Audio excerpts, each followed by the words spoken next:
Selamat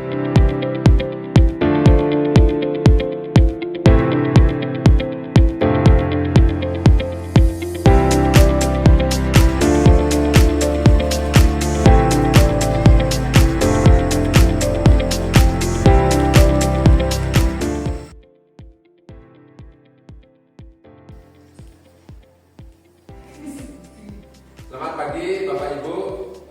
Terimalah salam bahagia dari saya. Assalamualaikum warahmatullahi wabarakatuh. Salam sejahtera untuk kita semua.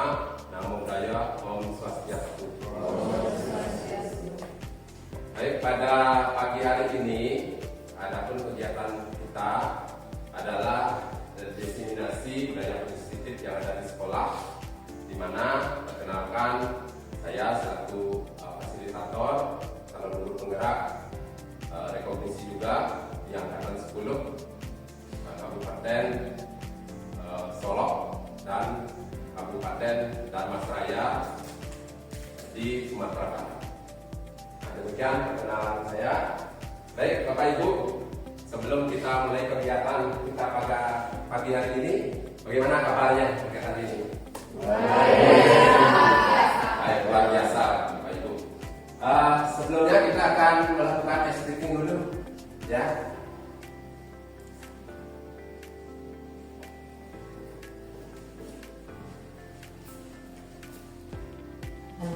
Ya, ini agenda diseminasi kita ya.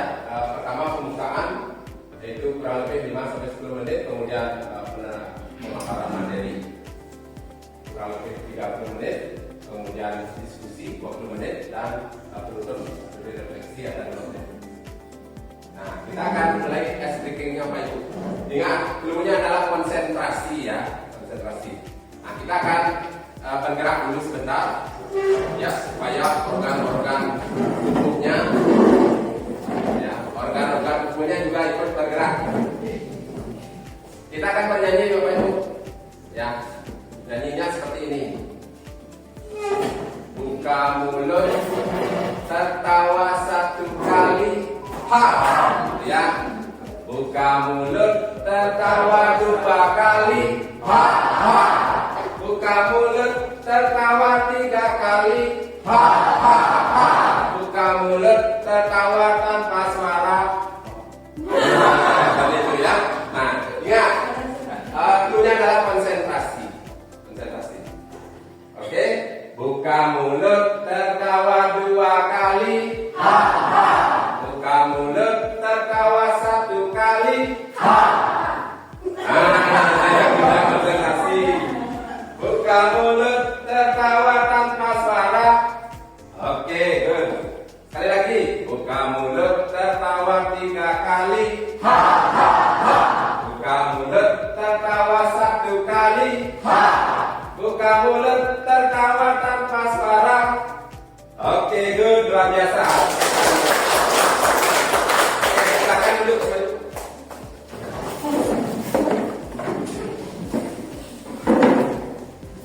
Nah, kita akan lakukan kegiatan seperti ini. Cobalah buka. Ya, cobalah buka. Nah, di sini saya akan memilih salah satu guru sebagai orang A. Kemudian saya juga akan memilih 1 orang guru sebagai orang B. Nah, tugasnya untuk guru A itu adalah melakukan genggaman sekeras-kerasnya, karena guru A itu meyakini bahwa di genggamannya ada barang yang sangat berharga. Ya, barang, yakini di sini ada barang yang berharga. Nah, kemudian tugas guru B adalah merayu, membujuk, boleh digoda, boleh diapakan juga boleh. Ya, sehingga guru A ini bisa atau mau membuka tangannya. Oke, di sini saya akan memilih Bapak kita pegang sebagai guru A. Silakan Pak di depan. Ya. Bapak pegang. Coba buka tangannya.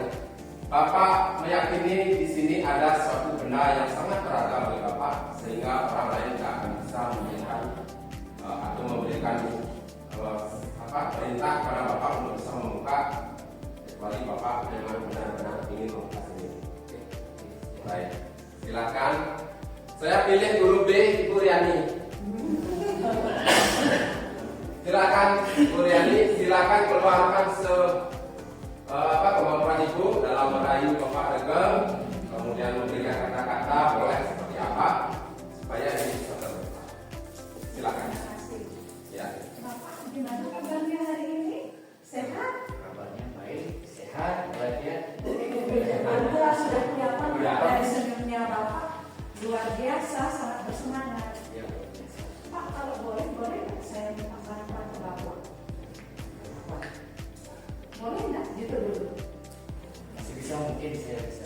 Berarti saya dibantu ya? Ya, Oke, jadi jadi. oke, kalau gitu saya minta tolong dibantu dibuka tangan kanannya. Tadi Bapak kan sudah janji. Kalau untuk ini, saya pikir dulu. Ini soalnya ada yang apa namanya? Kalau saya buka ada yang nggak bisa, soalnya nggak bisa. Tapi di sisi lain Bapak udah janji loh tadi sama saya. Janji itu nggak bisa dikali loh Pak. Bapak laki-laki loh. Ya, saya Oh iya, laki-laki harus tidak boleh ingkar janji loh. Apalagi sama perempuan. nah, nggak bisa. Iya. Karena sekarang Bapak ingkar janji, berarti Bapak sebagai laki-laki cemen. Bukan itu sih mas. Kalau saya laki-laki, ya, memang laki-laki luar biasa. Tapi di satu sisi lain ada yang nggak bisa saya buka ini gitu. Tapi janji loh Pak, janji. Ya memang saya janji gitu. Tapi ini bagaimana? Janji. Ini ada ini soal bagaimana ya? Saya pikir dulu. Iya, janji itu bagi laki-laki itu hal terpenting loh Pak. Ya, Nggak bisa diingkari loh. saya mengerti. Tapi gimana ya? Dan janji itu sangat berpengaruh sekali loh Pak terhadap image, pencitraan Bapak. Kalau sampai sekarang Bapak ingkar janji, pastinya saya akan cerita loh ke orang-orang. Gimana? Pilih ini apa? Tapi yang sama ini. Sedikit aja. Boleh. Iya, jadi sebagai laki-laki Iya. apa namanya? Enggak diri loh Pak. Iya. Iya. Di satu sisi ini barang ini ya karena ya saya jadi pusing jadi Iya. Harga diri loh Pak. Kadang orang berkorban segalanya Pak. Untuk apa? Untuk melindungi harga diri. Yo, Bapak pikirkan kembali tuh. Gimana? saya Ayo dibuka aja sih Pak. Simpel aja. Gampang loh. Ya, sekian deh, udah selesai. Gimana? Ayo dibuka. Ayo dong Pak, dibuka. karena saya memikirkan risikonya lebih besar Iya. daripada ini daripada apa namanya saya sebagai laki-laki Seorang laki-laki. terpaksa saya harus membuka ini Ayo, karena silakan. saya gimana ya Ayo Pak, nggak usah mikir-mikir lagi. Ayo dibuka aja loh Pak. Sudah nggak sabar ya nunggu apa sih di sini? Isinya. Iya. Ayo Pak, dibuka Pak. Dibuka. Ayo teman-teman. Ayo dibuka. Dibuka. Dibuka. sebagai laki-laki ya. Ayo Pak, dibuka. Oke, Yeay. ya, terima kasih. Silakan duduk kembali, Pak Ibu. Luar biasa. Ternyata Ibu Riani luar sekali. Nah, sebenarnya yang digenggam daripada Bapak genggam itu adalah hal yang paling berharga dalam hidupnya. Ternyata Ibu Riani bisa membuka. Nah, apa yang terkandung di dalam permainan tadi, Pak Ibu?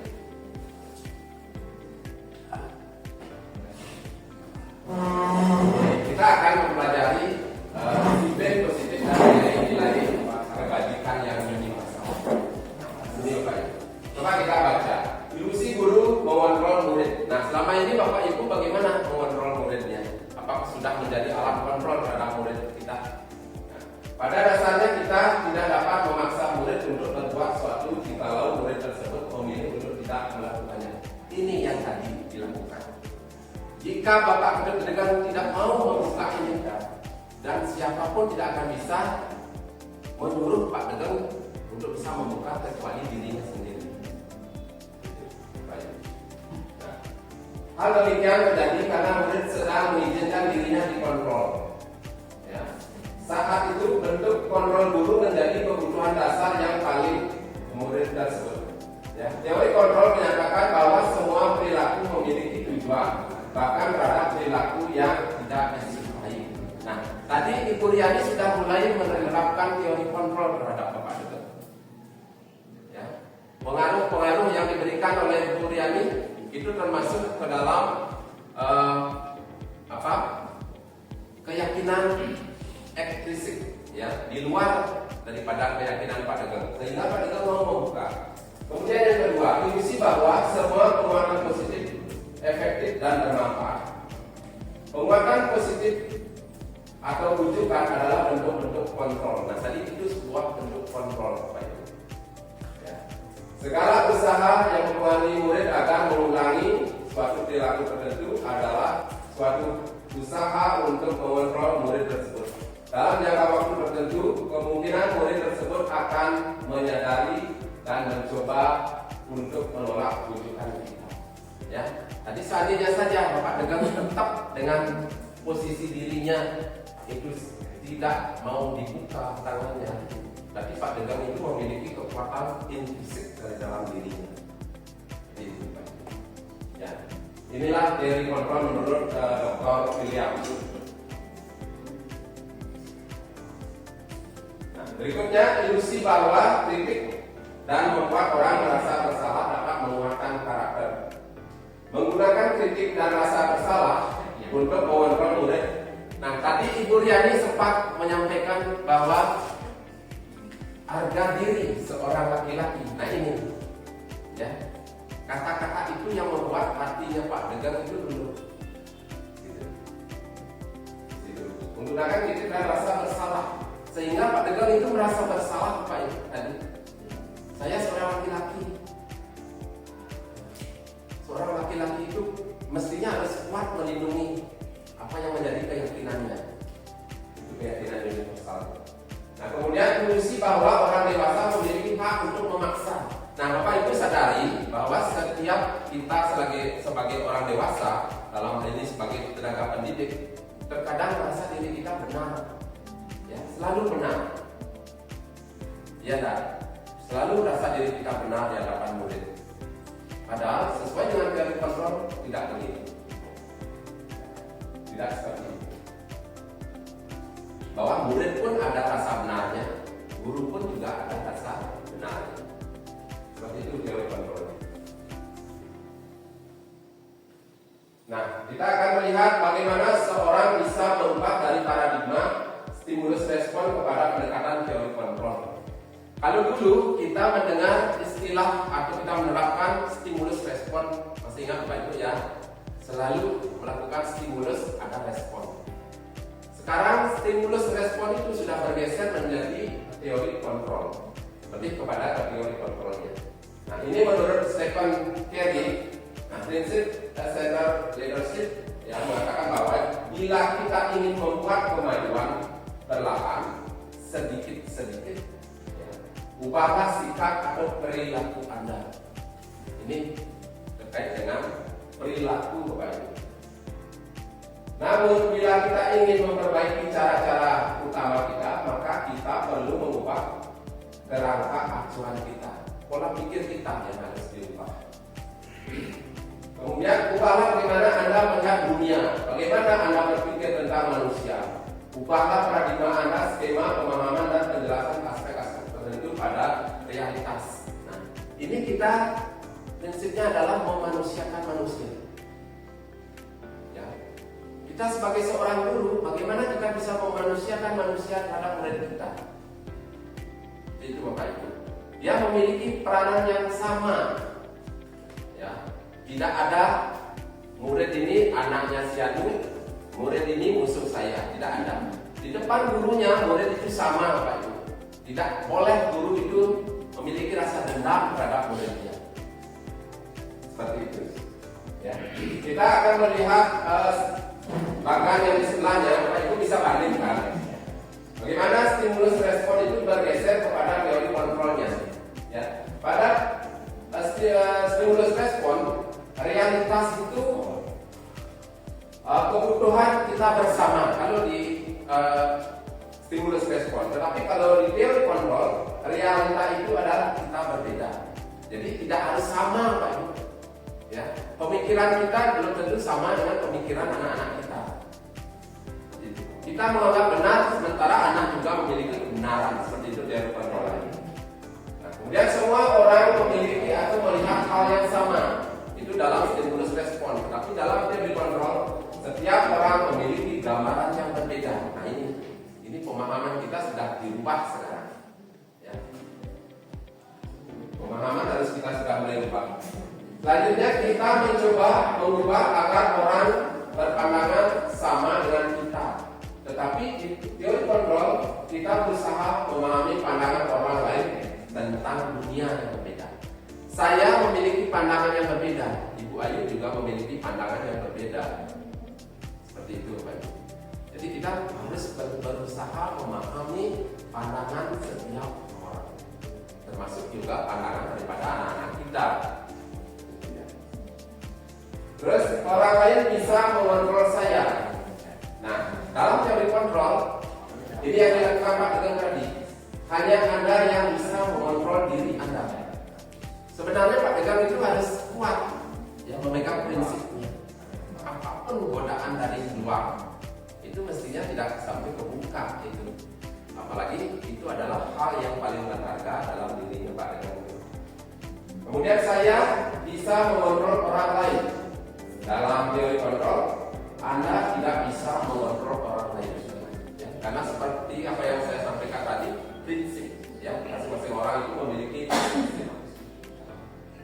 Selanjutnya, pemaksaan pada saat bujukan gagal.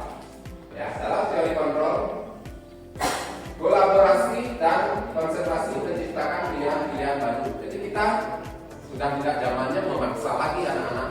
Nah, Bapak Ibu mungkin mengenal dengan istilah pembelajaran diferensiasi. Dalam pembelajaran diferensiasi itu adalah kita memberikan pilihan kepada anak-anak sesuai dengan kebutuhan dan keinginan gaya belajar mereka. Kita tidak akan bisa memaksakan anak yang pintar di matematika juga harus pintar dalam menggambar, tidak bisa, Pak Ibu. Jadi, karena masing-masing individu itu sudah membawa kepintaran, sudah membawa potensi mereka sejak lahir. Nah, Bapak Ibu dulu pernah mendengar istilah tabula rasa? Masih ada yang ingat apa itu tabula rasa? Tabula rasa? Pernah mendengar? Benar? Lupa ya?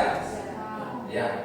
Anak itu bagaikan kertas kosong, ya, Bapak Ibu bebas untuk coret dan gambar sesuai dengan keinginan Bapak Ibu.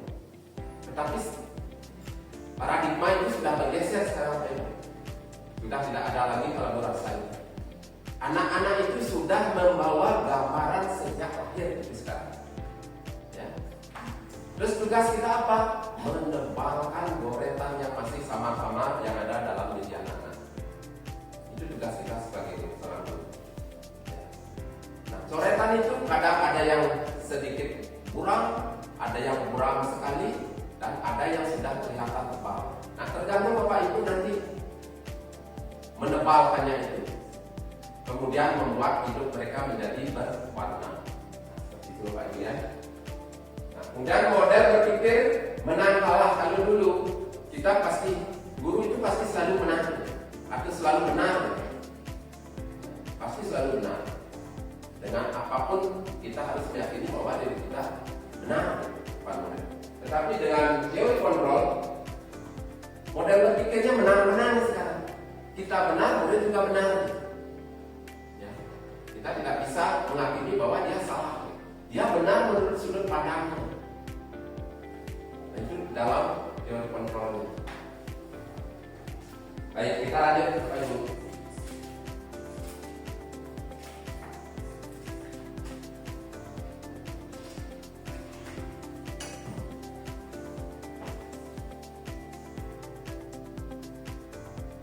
kita ke motivasi perilaku manusia.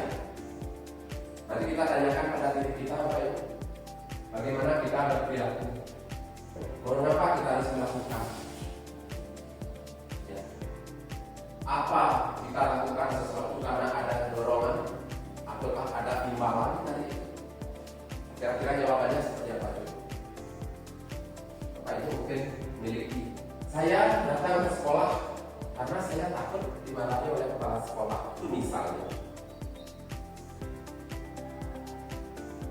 Kira-kira Bapak Ibu ada yang berpendapat?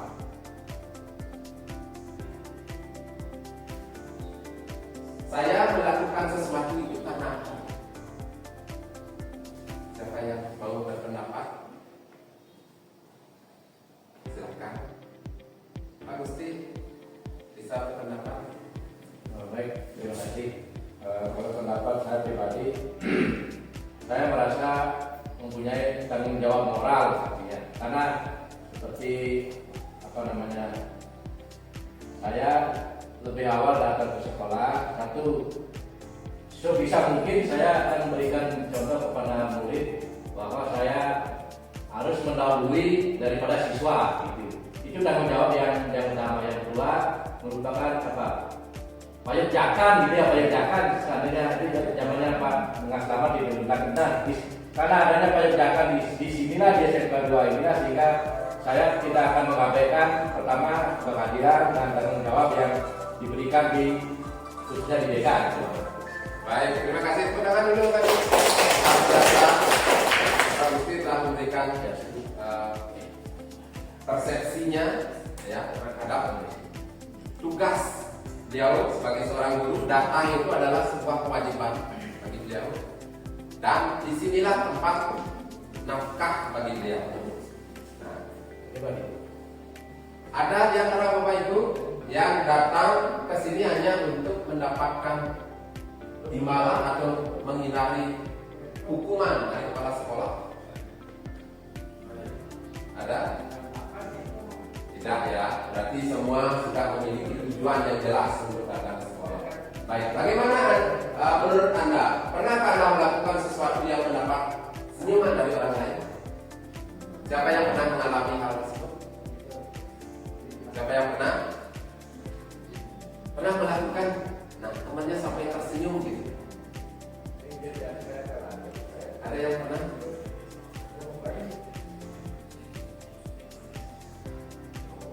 Ya, mudah-mudahan setiap kegiatan kita selalu kita mendapatkan pujian atau senyuman ya. Tetapi bukan itu tujuan utama kita. Kita hanya melakukan tugas yang semestinya memang kita harus lakukan. Nah, ini untuk ada 3 motivasi perilaku manusia, Bapak Ibu. Yang pertama untuk menghindari ketidaknyamanan atau hukuman.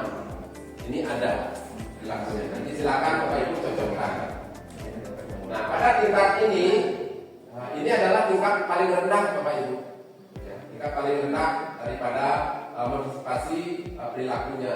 Sehingga hukuman itu merupakan hal yang paling menakutkan bagi dirinya. Sehingga dia melakukan sesuatu untuk menghindari sebuah hukuman atau ketidaknyamanan.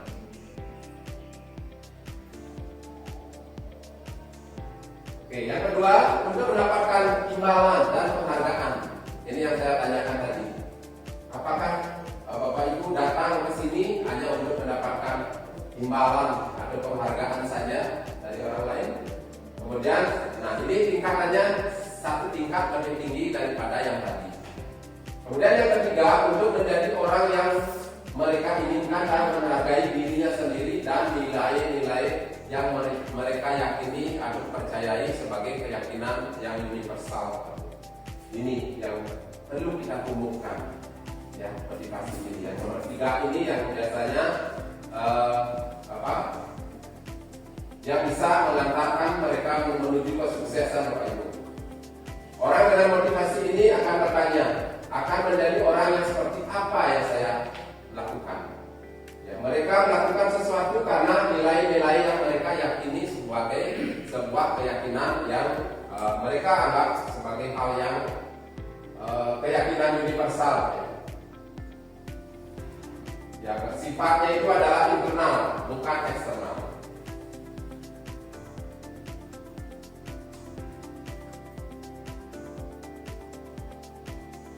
Nah, kita lanjut ke keyakinan kelas, Bapak Ibu. Nah, Bapak Ibu mungkin yang hadir di sini pernahkah melakukan hal seperti ini sebelum pembelajaran dimulai?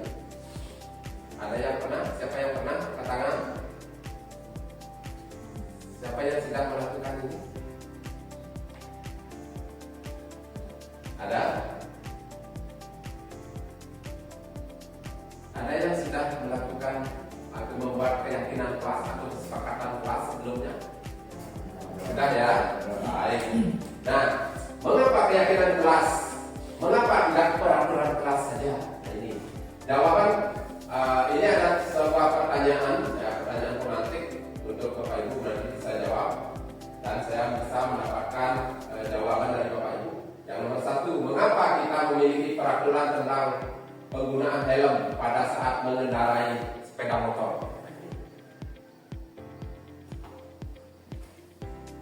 Mengapa kira-kira? Siapa yang bisa? Mengapa kita harus menggunakan helm? Iya, Mungkin selamatan. jawabannya Bapak Ibu itu adalah untuk keselamatan. Ada enggak yang menggunakan helm hanya untuk menghindari polisi? Ada. Pastinya.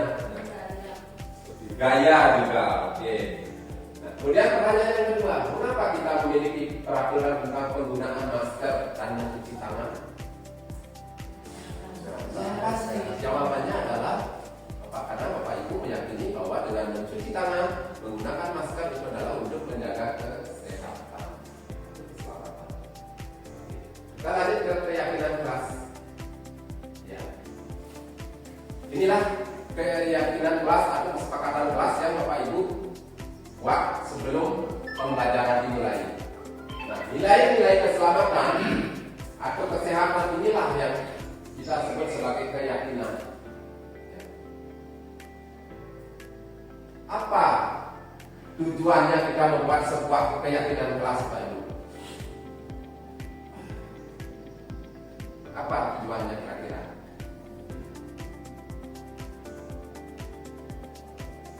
Apa kira-kira tujuan kita membuat keyakinan kelas? Agar proses pembelajaran jalan dengan baik. Luar biasa. Ada yang berpendapat lain?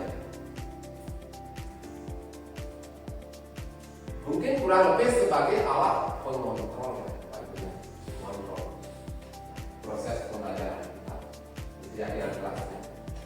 Pada pembelajaran disiplin dan nilai-nilai kebajikan universal, kita telah pelajari tentang nilai-nilai kebajikan yang berlandaskan atau membuat suatu keyakinan sekolah atau keyakinan kelas itu menentukan visi tujuan kita ke depannya seperti apa yang akan kita capai. Nah, di situ kita akan menghindari yang namanya hukuman, Bapak Ibu. Kalau Bapak Ibu sudah meyakini bahwa keyakinan kelas atau kesepakatan kelas itu, jadi anak-anak tidak lagi mendapatkan sebuah hukuman, tetapi apa yang dia dapatkan? Apa yang dia dapatkan kira-kira? Konsekuensi, ya, luar biasa sekali ya. Nah, sekarang sudah tidak boleh lagi menghukum Bapak Ibu, ya, tidak boleh menghukum anak. Karena punishment itu sama juga dengan reward. Reward itu juga bisa menjadi sebuah punishment. Ya. Jadi konsekuensi inilah yang kita akan gunakan. Nah, ini cara-cara membentuk keyakinan kelas, Bapak Ibu. Jika Bapak Ibu yakini ini adalah keyakinan kelas bersifat lebih abstrak daripada peraturan. Ya. Nah, kalau peraturan itu dia lebih rinci ya. Kemudian keyakinan kelas merupakan pernyataan-pernyataan universal. Pernyataan keyakinan kelas senantiasa dibuat dalam bentuk positif. Ya, keyakinan kelas hendaknya tidak terlalu banyak sehingga mudah dipahami oleh siswa. Jadi keyakinan kelas yang Bapak Ibu nantinya sudah kuat, itu boleh Bapak Ibu tempel di dinding sehingga setiap saat anak-anak bisa melihat bahwa keyakinan kelas yang mereka sudah yakini itu adalah keyakinan yang mereka sepakati bersama. ketika dia tidak bisa melakukan sesuai dengan keyakinannya, berarti dia memiliki suatu konsekuensi yang harus mereka lakukan. Kemudian pernyataan keyakinan kelas senantiasa dibuat dalam bentuk positif. Keyakinan kelas hendaknya tidak terlalu banyak. Ya. Keyakinan kelas sebaiknya sesuatu yang dapat diterapkan di lingkungan sekolah. Nah, kira-kira kalau dalam pembuatan kesepakatan kelas atau keyakinan kelas, siapa yang membuat? Siapa yang membuat? Bersama-sama, ya, bersama-sama, sehingga dapat dipergunakan untuk semua. Semua warga kelas hendaknya ikut kontribusi, ya ini. Kemudian bersedia meninjau kembali, dan keyakinan kelas ini tidak bersifat permanen, Bapak Ibu. Ketika Bapak Ibu merasa keyakinan kelas itu sudah tidak sesuai atau tidak relevan dengan keadaannya yang sekarang, Bapak Ibu boleh perbarui keyakinan kelas. Ayo nak, kita buat keyakinan kelas baru, karena Ibu rasa keyakinan kelas ini sudah tidak sesuai. Nah, boleh. Ya.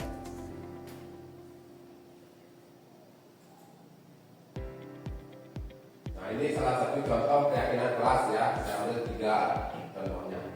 Nah, setiap anggota kelas perlu belajar, jadi salah satu contohnya. Setiap anggota kelas perlu senang. Nah, ini. Jangan lupa membuat bahagia dan senang, ya, peraturannya atau kesepakatan kelasnya. Nah, selalu bersikap positif. Ya, di situ ada yang keyakinan kelas 7 itu ada hormat, bekerja, dan diterima dan dimiliki. Nah, itu poin-poin yang harus mereka miliki. Baik, kita lanjut. Bapak Ibu juga harus meyakini bahwa ada 5 kebutuhan dasar manusia. Ya. Harus diyakini. Nah, yang pertama, kebutuhan dasar manusia itu adalah kebutuhan untuk bertahan. Ya. Mereka ada di tempat ini dan dia memiliki kebutuhan untuk bertahan. Bertahan dari apa? Bertahan untuk hidup, bertahan dari segala berbahaya, ya, bertahan untuk dirinya sendiri. Kemudian yang kedua, kebutuhan dasarnya adalah kasih sayang dan rasa diterima. Nah, bagaimana perasaan Bapak Ibu ketika ada di tempat ini, terus didiamin, tidak diajak ngobrol, sementara di sebelah sini ngobrol, sini tidak ada yang mereka tanya. Bagaimana perasaannya? Minder, ya, merasa bersalah, gitu ya. Apa ya yang terjadi pada diri saya? Nah, disitulah kebutuhan dasarnya adanya rasa kasih sayang dan rasa diterima. Kalau sudah berbaur dengan teman-teman yang ada di sini, itu pasti merasakan kasih sayang. Yang ketiga itu kebebasan, pastinya. Bapak Ibu juga harus memahami ada namanya POD, ya, pembelajaran orang dewasa. Bagaimana kita bergaul dengan sesama kita atau rekan sejawat kita, bagaimana kita dengan siswa kita, bagaimana kita dengan masyarakat yang ada di luar. Nah, itu ada pendidikan khusus di sini. Nah, itu perlu adanya kebebasan, Pak Ibu. Kebebasan dalam berekspresi, jangan ditekan. Anak-anak ribut itu adalah bagus. Dalam kurikulum Merdeka, kalau anak-anak itu sudah mau ribut, itu artinya kurikulumnya sudah jalan. Kalau anak-anaknya masih diam, bengong, ditanya juga tidak angkat tangan, kemudian disuruh menjawab juga diam, nah ini tidak jalan kurikulum Merdekanya. Jangan salah nanti. Ya, dia ingin kebebasan. Ini.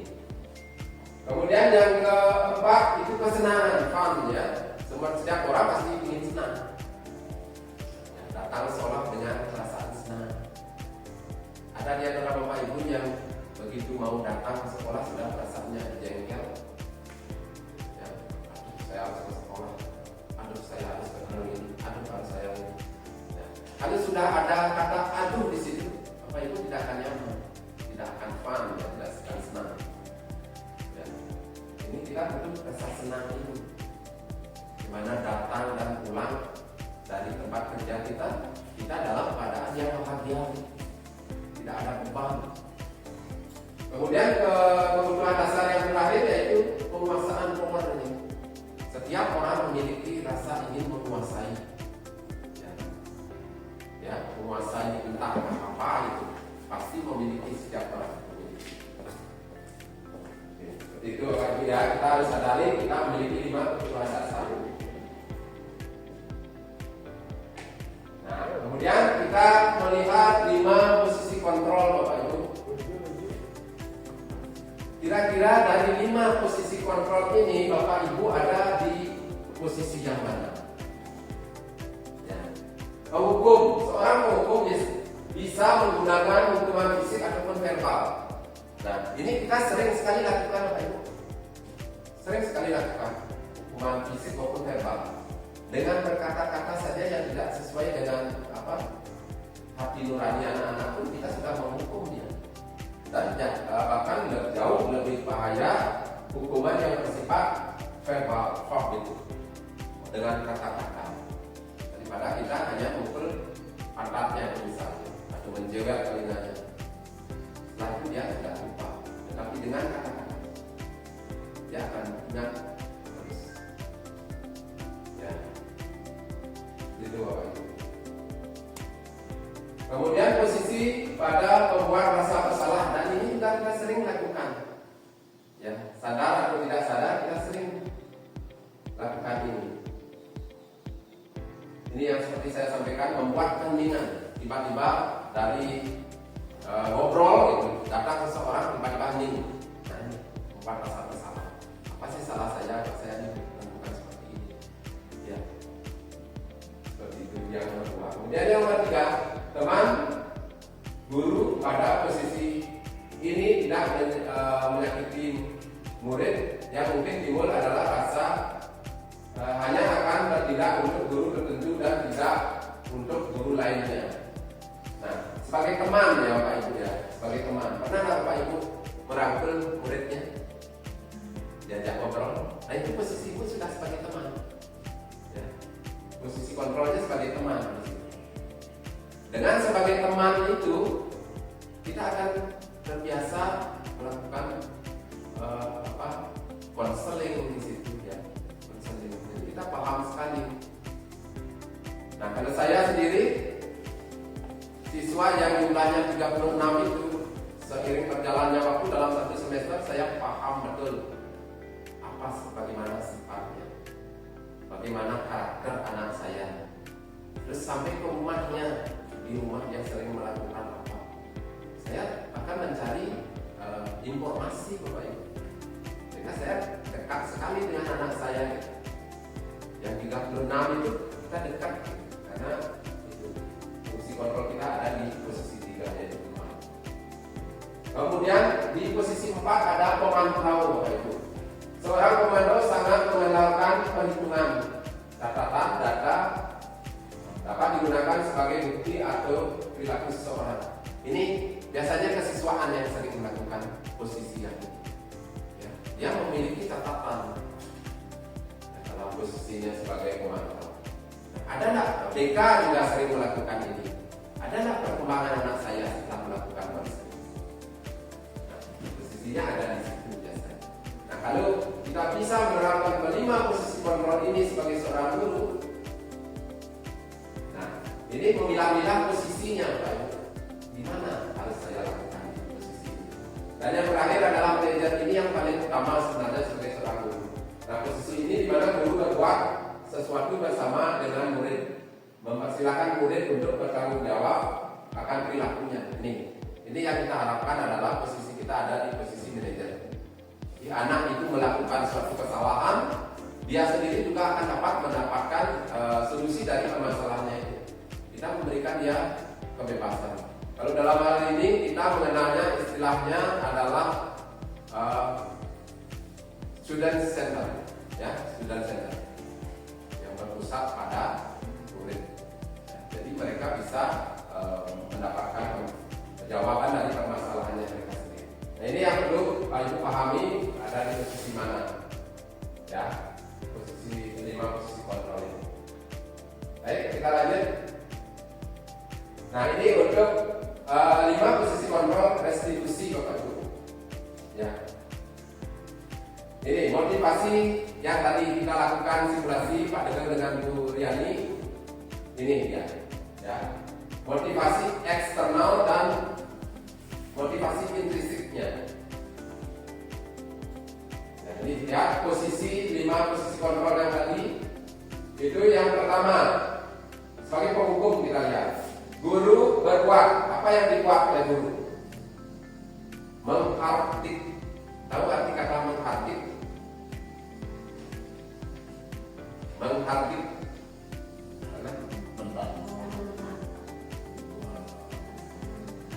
Membentak. Ada menyalahi di situ ya, artinya bisa membentak juga ada di sana. Itu menghardik. Ya, menghardik, menunjuk-nunjuk, menyakiti, menyindir. Ini perilaku penghukum itu, perbuatan gurunya. Kemudian pada posisi penghukum juga guru berkata, kalau kamu tidak melakukan, nah kalau kamu tidak melakukan, saya akan. Nih, ini posisi penghukumnya. Kalau kamu tidak melakukan, saya tidak akan apa. Ya. Nah, kemudian kita akan lihat membuat orang lain bersalah ya. Bagaimana guru biasanya berbuat? Berceramah, menunjukkan kekecewaan mendalam. Nah seperti itu. Bapak sangat kecewa sekali melihat kamu ini merasa bersalah. Jadi anak-anak itu akan merasa bersalah. Di mana sebelumnya kamu ini sebagai seorang anak yang terkenal, anak yang baik, anak yang hebat, anak yang prestasi, tetapi sekarang Bapak melihat kamu sebagai seorang anak yang itu pasti mereka merasa bersalah itu posisinya. Ya. Oke, kemudian dari posisi teman, membuatkan alasan-alasan untuk murid-muridnya. Biasanya kalau sudah posisinya dari posisi teman, itu kita akan membuatkan satu alasan. Ya, bisa saja. Ayo nak, lakukan ini, Bapak bantu. Ayo nak, Ibu berikan ini, silakan kamu. Ini posisinya sudah ada di posisi teman. Bagaimana dalam posisi manajer? Mengajukan pertanyaan-pertanyaan di situ. Nah, pertanyaan-pertanyaan itulah yang harus anak-anak jawab dan mendapatkan solusi daripada permasalahan. Oke, ini pada gurunya, Bapak Ibu, silakan bisa dibaca ya. Ini pada murid sekarang. Kalau dia ada di posisi penghukum, murid itu akan berkata, saya tidak peduli. Nah, kalau sudah keluar kata-kata saya tidak peduli, repot kita. Sudah tidak bisa. Ini dia posisinya sebagai penghukum. Kemudian di posisi yang nomor 2 itu dia akan berkata maafkan saya. Ya. Kemudian dia posisi teman, dia akan berkata saya pikir Bapak atau Ibu teman saya. Ya, seperti itu ya. Nah, dan seterusnya, Pak Ibu, silakan bisa dipahami 5 posisi kontrol restitusi. Nah, ini Bapak Ibu pernah mendengar istilah segitiga restitusi? Pernah mendengar segitiga restitusi? Pernah ya? Pernah ya. Nah, ini untuk langkah-langkah segitiga restitusi, Bapak Ibu bisa lihat ya. Yang pertama itu adalah menstabilkan identitas. Dalam teori kontrolnya apa yang kita lakukan? Kita semua akan melakukan hal terbaik yang bisa kita lakukan. Jadi pada posisi itu, nah anak-anak dalam posisi bersalah, kita akan menstabilkan identitasnya dulu. Tidak usah dihujat anak-anak itu ketika dia bersalah. Ajak dia ngomong, ya, ajak dia ngobrol, carikan ruangan khusus. Jangan di depan teman-temannya, carikan ruangan khusus. Nah, kita yang langkah pertamanya adalah menstabilkan identitasnya. Kita akan melakukan hal terbaik yang bisa kita lakukan. Nah, misalnya Selamat pagi, bagaimana kabarnya nak? Tadi ibu dengar kalian datang terlambat. Kamu datang terlambat informasi dari guru BK-nya. Nah, kira-kira apa yang membuat kamu bisa datang terlambat?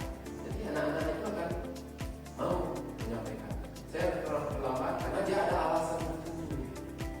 Kita harus mendengarkan, tidak kita langsung hukum kamu datang terlambat, oke bersihkan WC-nya. Bukan. Ya, ini dulu kita lakukan restitusi namanya, baik. Ya, stabilkan identitasnya. Kemudian validasi tindakan yang salah. Ketika dia sudah sadar akan kesalahannya, kita tidak langsung menjudge bahwa dia salah. Nah, seperti apa? Kita yakini semua juga pernah melakukan sebuah kesalahan, termasuk juga bapak, termasuk juga ibu pernah melakukan kesalahan yang sama.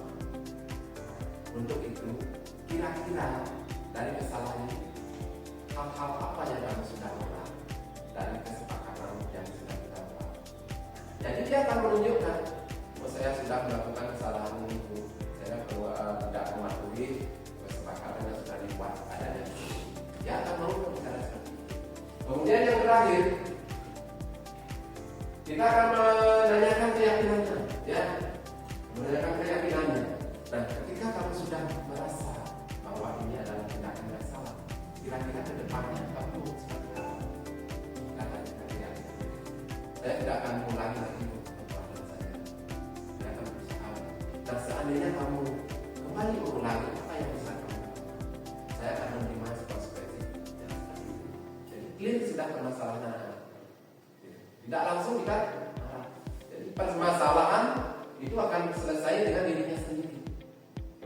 Dengan kita membuat segitiga restitusi, ya, dengan teori kontrolnya.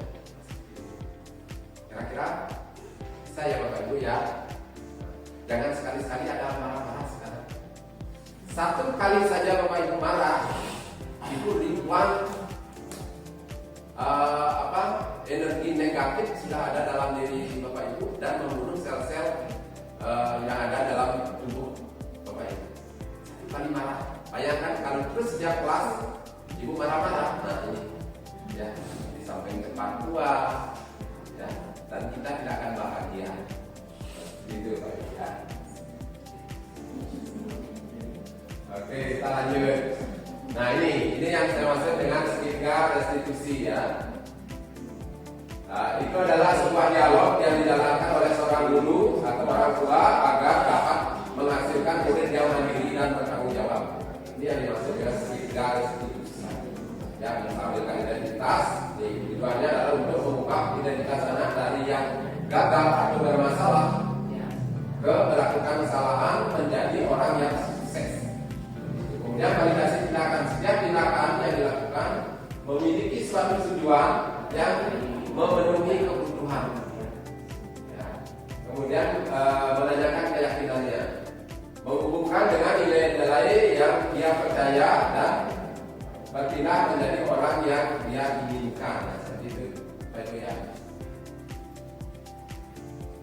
Nah, oke, kita lanjut ke sesi berikutnya, diskusi. Mungkin ada yang Bapak Ibu ingin sampaikan dan apa yang sudah saya paparkan tadi, silakan waktu dipersilakan. Silakan Bapak Ibu. Ada yang ingin berdiskusi, silakan Ibu Sukasi. Terima kasih Pak Man atas waktunya. Yang dari kita tadi kan menyampaikan di buku biasa. Udah gitu Pak Man, Mama ada sesuatu kesalahannya. Tidak masuk, itu tidak bisa politik. Dan itu kita kan telepon orang tuanya, karena kita merasa biar kita sama sampai kemudian. Dan itu dari orang tua mendukung anaknya.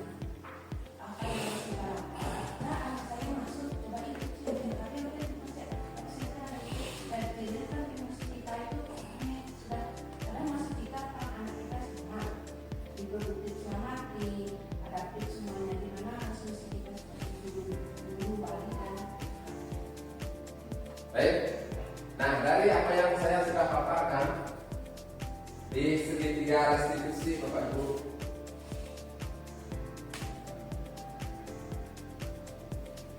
kira-kira posisi kita itu pertama apa yang harus dilakukan sesuai dengan case atau kasus yang dialami Ibu Sukasih? Ada yang bisa berpendapat? Ya. Dari segitiga restitusi ini, menstabilkan identitas, validasi tindakan, dan menanyakan keyakinan. Kira-kira apa yang langkah-langkah yang harus kita lakukan sesuai dengan case? Anaknya tidak masuk, kemudian orang tuanya mendukung anaknya dengan menyalahkan gurunya. Apakah dia datang sekolah ini punya catatan lagi itu misalnya, tidak ada apa yang dilakukan? Kira-kira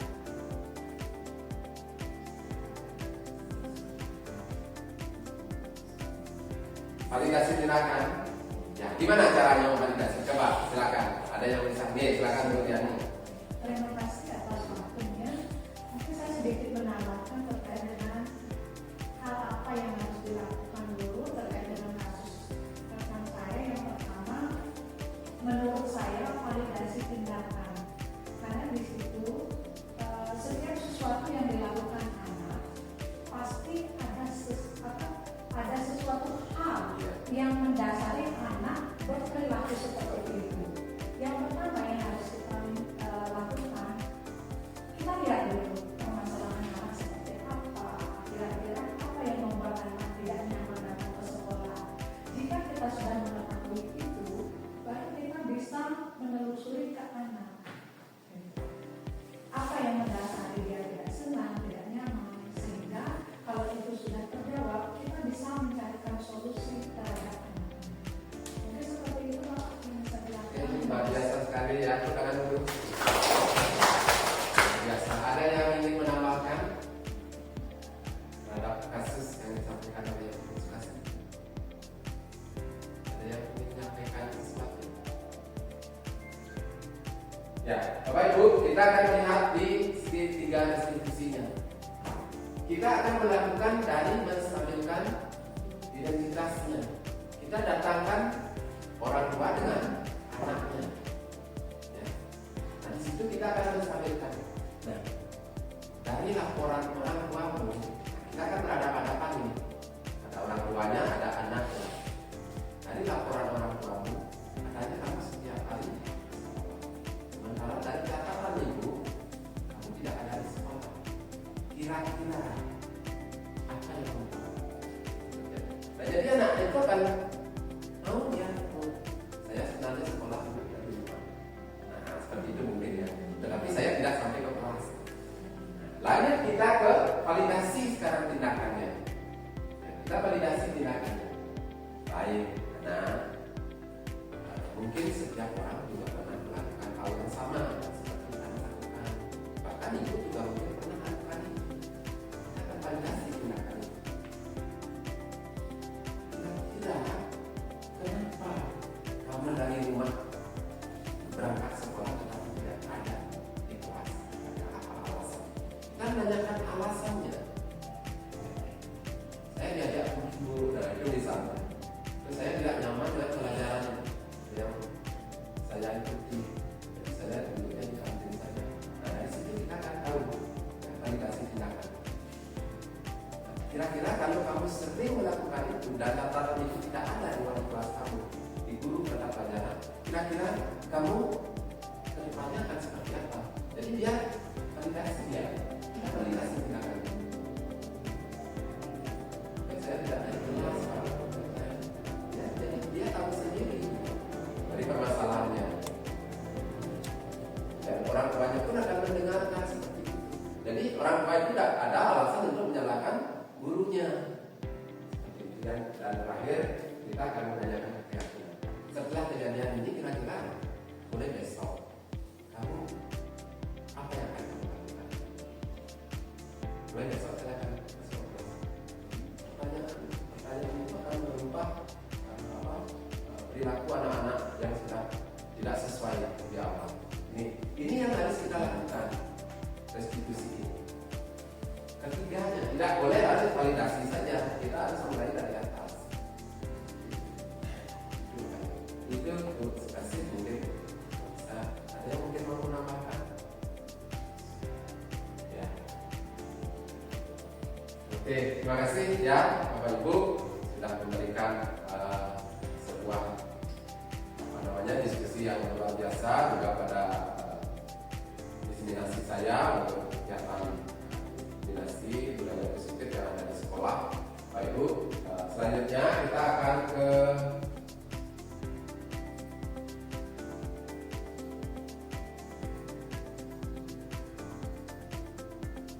refleksi. Saya minta satu orang yang bisa merefleksikan dari kegiatan pembelajaran kita. Karena Bapak Ibu yakini refleksi itu adalah sebuah cerminan untuk kita. Ya, kita seperti kita melihat wajah kita di air, apa yang terjadi dalam diri kita, itulah gunanya refleksi. Bapak Ibu. Ya, kita akan melihat ternyata wajah saya penuh dengan noda, wajah saya kotor. Nah itu kita akan lihat, oh saya sudah bagus. Ya. Bapak Ibu pernah mendengar istilah 4P atau 4F ya dalam bahasa Inggrisnya? Untuk refleksi pernah mendengar? Dan ini Bapak Ibu bisa lakukan terhadap kelas Bapak Ibu. Ya, refleksi ini setiap pembelajaran selesai wajib melakukan sebuah refleksi. Pernah mendengar refleksi 4F? Pending, failing, finding, future. Ya, bisa menyampaikan salah satu untuk refleksi kita. Mungkin Bu Okta, silakan Bu Okta. Iya. Jadi luar biasa sekali ya bisa kita lakukan atas materi apa yang sudah disampaikan oleh Pak Ibu sebagai fasilitator kepada kami semua rekan-rekan guru. Jadi saya sangat tertarik tentang segitiga restitusi yang sedang dibahas tadi. Jadi kita sebagai seorang guru itu tidak bisa sekarang ada apa yang terjadi dengan sudah tidak bisa sedikit marah seperti itu ya. Jadi kita harus tahu dulu tuntutannya seperti apa. Jadi pertama kita validasi dulu identifikasi identitas anak tersebut dulu, apa yang melatar belakangnya atau mendasari anak tersebut bisa menjadi seperti itu, kemudian baru kita validasi dan juga menanyakan keyakinan. Dan diharapkan juga karena sudah kurikulum merdeka juga memang sudah tidak boleh kita memarahi hukum yang ada, kita harus membuat kesepakatan atau keyakinan kelas bersama. Nantinya konsekuensinya seperti apa, goals kita atau tujuan kita seperti apa, itu yang harus kita lakukan. Jadi guru-guru sekarang diakan lebih open minded dan mengikuti perkembangan kurikulum dan juga perkembangan anak-anak, apalagi mengatasi Gen Z ini kan lumayan cukup kita harus Luar biasa sekali tepuk tangan untuk luar biasa Bapak Ibu. Jangan lupa setiap apa yang sudah kita lakukan jangan lupa merefleksikan diri kita. Seperti yang saya sampaikan, refleksi adalah sebuah cerminan untuk kita. Sejauh mana efektivitas misalnya dalam pembelajaran yang sudah kita lakukan. Itu dari refleksi. Siapa yang merefleksi? Anak-anak juga bisa merefleksi. Baik, Bapak Ibu. Ya, terima kasih sudah bisa hadir. Semoga apa yang saya sampaikan hari ini bermanfaat untuk Bapak Ibu dalam posisi kita sebagai seorang tenaga pendidik untuk mencerdaskan dan mendapatkan mutu pendidikan yang lebih baik ke depannya. Terima kasih. Sebagai akhir kata, saya tutup pertemuan ini dengan pramusaji. Om Santi.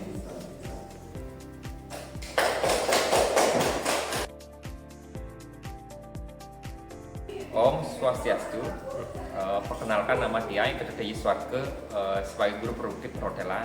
Dia mengajar dasar-dasar perhotelan dari kegiatan tadi yang Bapak dilaksanakan di atas. Ini sangat positif karena kegiatan destinasi positif memberikan ilmu baru kepada Tiang untuk mengajar materi biar lebih biar lebih merasa memberikan pengalaman kepada siswa dan memberikan hal positif untuk siswa biar lebih kreatif dan untuk menjalankan pembelajaran. Terima kasih. Om Swastiastu, perkenalkan nama saya Gusti Ayu Putu Suslawati. Saya guru produktif perhotelan mengampu pelajaran laundry. Dari diseminasi yang disampaikan oleh Pak Nyoman Sudarsanto tadi, saya memberikan tanggapan bahwa kegiatan tersebut sangat baik sekali. Jadi bagi saya pribadi sendiri, memberikan pengalaman baru terhadap budaya positif yang nanti akan saya praktekkan langsung dengan siswa saya di sekolah ini. Saya ucapkan terima kasih. Om Santi Santi Santi Om. Perkenalkan, nama saya Gusti Manis. Dengan mengikuti diseminasi budaya positif, saya berharap kepada siswa tentunya ada perbaikan di dalam mengikuti proses pelajaran, terutama dalam mengembangkan dirinya untuk di pengembangan karir, tentunya pada saat nanti setelah lulus dari SMK Negeri 2 Bangli yang sudah tentunya dapat membantu proses dalam karirnya, dan diseminasi ini tentunya dapat memotivasi. Saya akan memberikan motivasi kepada siswa yang mana nantinya pada saat bekerja akan mendapatkan hasil yang maksimal. Terima kasih. Berdiri. Tangan jaduman. Om Swastiastu. Berdoa mulai. Selesai. Baik, silakan duduk. Selamat pagi. Pagi. Gimana kabarnya hari ini? Baik. Ada yang tidak baik hari ini? Ya. Baik, sebelum kita mulai pembelajaran, terlebih dahulu Bapak mau absensi dulu ya.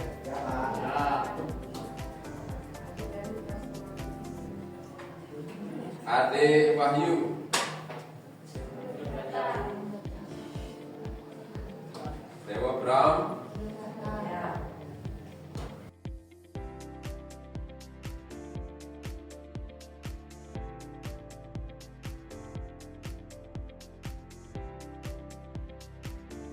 Puji Rina. Baik, anak-anak. Hari ini sebelum pembelajaran kita mulai, terlebih dahulu Bapak akan mengajak anak-anak membuat sebuah kesepakatan kelas. Ya, di mana kesepakatan kelas ini adalah bertujuan untuk mengatur perilaku atau tingkah laku kita di setiap pembelajaran. Sudah pernah mendengar kesepakatan kelas? Sudah. Baik. Hari ini kita akan membuat sebuah kesepakatan. Jadi masing-masing daripada anak-anak akan membuat sebuah keinginan atau keyakinan yang anak-anak yakini bahwa itu akan terjadi. Ya. Nanti Bapak akan bagikan sticky note. Silakan anak-anak menulis sesuai dengan keinginan atau kesepakatan yang hendak kita capai.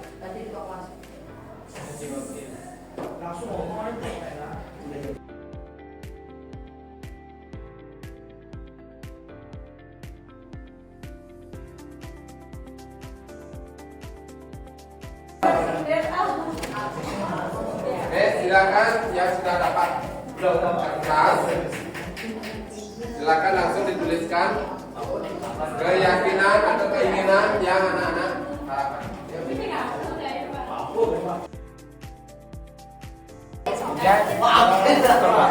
Kelas seperti apa yang anak-anak harapkan atau inginkan. Nah, nanti kita akan seleksi dari apa yang sudah anak-anak tulis. Ya, kita akan membuat sebuah keyakinan kelas yang kita bisa pergunakan dalam pembelajaran.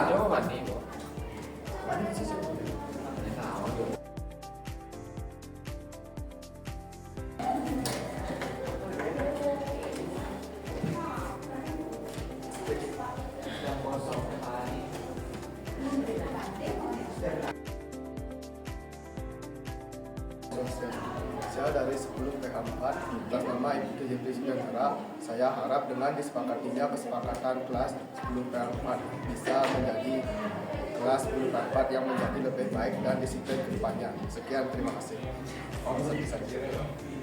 Baik, perkenalkan nama saya Nuraini Naryani. Saya dari kelas 10 PH4.